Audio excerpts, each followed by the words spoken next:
Good news from Russia. Daniel Greenfield's column for Wednesday, August 1st, 2012, being read by Adam Taxin. Daniel Greenfield's columns can be found at sultankanish.blogspot.com. Here is good news from Russia. After terrorizing the West for 2 generations, no one pays much attention to the Great Bear anymore. The latest unrest in Russia has merited a fraction of the headlines about the Arab Spring, Palestine, or upset Muslims in Burma. The old journalistic guidelines used to be, if it bleeds, it leads. The new journalistic guidelines are, if it's not about Muslims, we don't care. But the events in Russia are highly educational, not in their absurd specifics involving a female punk band and overweight thugs beating up people in the street, but in the glorious spectacle of what happens when a government mafia starts running out of money and the economy that it has been feeding off can no longer nurture its numberless ranks of official and semi-official parasites. Most countries have their mafias, and by that I don't mean the jolly grunters who run numbers out of basements or break legs over interest rates that even banks can't charge. The government mafia is a web of mutual connections for mutual profit. Say Ivan wants a construction contract, so he talks to Alexei, who knows someone in politics who can get him that contract in exchange for a bribe. That someone is Boris, who owes his position in a ministry of something or other to his friendship with Anatoly back when they were both junior KGB thugs whose fathers were also in the same business. Ivan gives some money to Alexei, who takes a percentage and passes along the rest to Boris, who takes a percentage and passes it to Anatoly, who ushers in Ivan to see Vladimir, who is the undersecretary to the deputy minister of construction, who then demands a bribe that is twice as large as the cost of construction, but that's okay because the bid is 4 times the cost of construction. This is obviously a very inefficient system. In the United States, Ivan would be named John. There would be only half as many people to see, and the bribe would be known as a campaign contribution.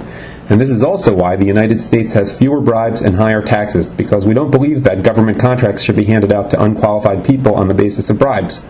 We believe they should be handed out to unqualified people on the basis of race, sexual orientation, or imaginary environmental crisis. Our versions of Boris, Anatoly, and Vladimir still have to make money. Our version of Ivan runs an NGO dedicated to building clean energy windmills in Ghana or underwater electric cars to feed the hungry in Oslo. Boris and Anatoly didn't meet while badgering a frightened poet in a Lubyanka basement, but passing a joint at an anti-war rally that the KGB boys in the Lubyanka probably helped organize. Their fathers were both professors of radical history at Yale and have written well-regarded books on how the Founding Fathers only started the American Revolution to protect their monopoly on cotton. They scored the dough for the Ghana underwater hungry windmills by adding a 4% tax on gasoline, cough drops, or tanning salons. It doesn't matter because so long as the money exists, the mafia can keep stealing it one way or another. The big scary question is what happens when the money begins to run out. In Russia, the question isn't merely academic, it's disturbingly real. Predators expand in proportion to prey. An open system attracts predators who feed off it.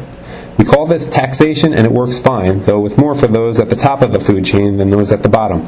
The predators breed larger and larger numbers until they cease to understand that they need the prey to survive. That's when the predators start telling the prey, "You didn't build this." In the natural kingdom that you can occasionally spot out your window or on a television channel in between shows about truckers on ice roads and mythical monsters, when predators grow in number while their prey dwindles, what occurs is a dieback. The predators are not capable of regulating their numbers. While they try to pretend to be sheepdogs, they are actually wolves. A sheepdog might have enough of a sense of loyalty and duty to go on a diet. Wolves, however, don't go on diets. When their food supply is threatened, they sense danger and begin gorging themselves on all the available food to prepare for the famine. They run up a $16 trillion national debt and assure us that they'll pay it back 20 years from now. Russia's government mafia isn't cutting back, it's redoubling its aggressiveness. With less money coming in, it's relying more and more on whole-scale confiscation. Confiscation was how the regime built up its original fortune, but the problem is that it's eating up the business ecosystem and running out of money to confiscate. Every 6th businessman in Russia has been prosecuted in the last decade. 3 million have been sentenced in that time, half are planning to leave the country. And the numbers are increasing sharply because the clock is ticking. If Obama had gotten a complete blank check for a decade and his backers had been allowed to operate with no legal constraints on their authority, then the United States in 2020 might look like the way Russia does today.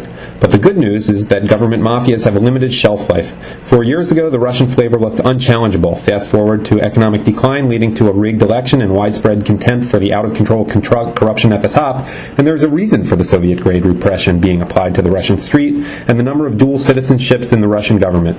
When things go south, the mafia needs a fast plane, a good passport, and a lot of gold fixtures on the plane that can be unscrewed and resold once you're in safety in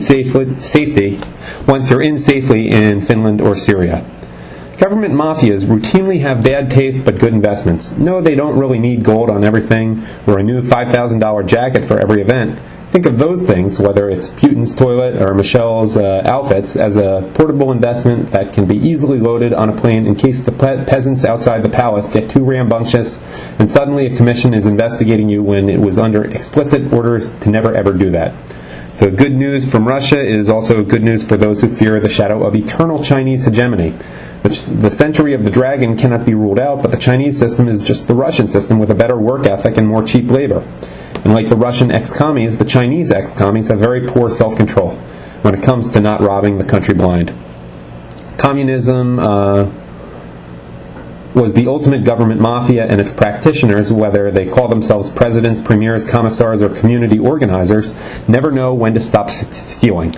The media is paying little attention to the trial of Bo Xilai because he isn't a Muslim, isn't involved with Muslims, and his case in no way demonstrates that Islamophobia is the greatest peril to the world since red baiting. But Bo Xilai did happen to be a Red, a fervent and committed Red, who became tangled in an embarrassing scandal when his wife tried to move money abroad and had to kill the British businessman who was supposed to do the moving. Bo Xilai might have been the future leader of China's Communist Party, but he was too busy eavesdropping on the wrong people who were also busy eavesdropping on him. Now Xilai is being ritually shamed for his corruption, but it's a corruption that is universal in a corrupt system. China's wealth, like its dragons, is partly real and partly fictional, and it's only as real as putting a lot of men under a great cloth can make it. Communist China will never dominate the world for the same reason that Putin's Russia has trouble dominating its own backyard. It's a mafia state that opened up the system but kept it crooked and is feeding off it at a high enough rate that an economic setback will also lead to a dieback. A political dieback is ugly business for a government mafia that exists by taking a percent of everything and then distributing it throughout its vast network. What happens when the mafia keeps growing but the economy is no longer growing fast enough to keep all the wolves fed? The wolves begin frenziedly feeding on the sheep and then on each other. They grab police powers and begin cracking down on even the smallest sign of dissent.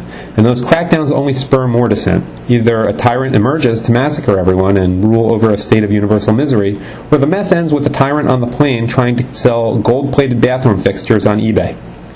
Watching this play out in Russia or China makes for grim theater, but it's also playing out in the European Union, which is dealing with its own dieback by the usual methods of centralizing power and covering up the economic implosion with more fraud. Those are the preliminaries to a much uglier meltdown once the dieback properly kicks in and people start demanding to know why there's no money and why their pensions are worthless. America, being a backward country that was too slow in hopping on the bandwagon, isn't hitting the worst of it yet. Despite the best efforts of a Canadian leftist magazine and some wannabe hippies, there aren't any daily riots in the streets, and for now there's enough fake money to cover the other fake money with which everyone is doing business. The American economy is diversified enough that it can struggle on even when its financial sector is a disaster because its old growth plan was all about lending money to people who couldn't afford to buy houses and wouldn't be able to repay the loans. And its new growth plan is to lend money to people who can't afford college educations and won't be able to find jobs to repay the college loans. Its lower reliance on bribes means that Americans won't be confronted with civil servants demanding twice as much bribe money. In a centralized system, that's what higher taxes are for. But the dieback is still going to kick in. Our government mafia is one of the biggest in the world and getting bigger because there's still money in the pot to finance new projects building underwater windmills in Ghana and solar food for Pakistan, but mostly office buildings everywhere, but the squeeze is already on in Rhode Island and California. And there's only so much debt that can be assumed when the entire system is already built on debt. The government that is incapable of controlling its consumption cannot stop gorging even when it becomes clear that it has outgrown the economy and that its food supply is endangered. Instead, it speeds up its consumption, grabbing as much as it can, and through that course of gluttony triggers the very crisis that shows it to the door. The end.